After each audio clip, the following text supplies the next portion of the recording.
ఇప్పుడు వచ్చిన మొక్కజొన్న కంపెనీలకు అలవాటు పడి మొక్కజొన్న కంపెనీ వాళ్ళు రైతులకు చేస్తున్న అన్యాయం ఎట్టుందంటే వాళ్ళకి తెలియక ఎకర ఎకరానికి 20,000 ఇస్తాం 30,000 ఇస్తాం అనగానే రైతులందరూ ఇలా కాస్తున్న పత్తి చేనికి చేస్తున్న నష్టం ఏంటంటే చూపిస్తాను చూడండి. తెలియని రైతులు అన్యాయం ఎలా అవుతున్నారో.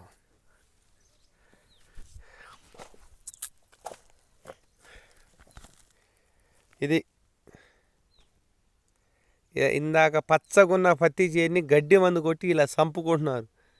మొక్కజొన్న కంపెనీ వాడు ఆశలు చూపిస్తే వాడి ఆశలకి మునిగిపోయి పూత పచ్చగున్న చేన్ని గడ్డి మందు కొట్టి మొత్తం సాగు కొట్టుకుంటున్నారు.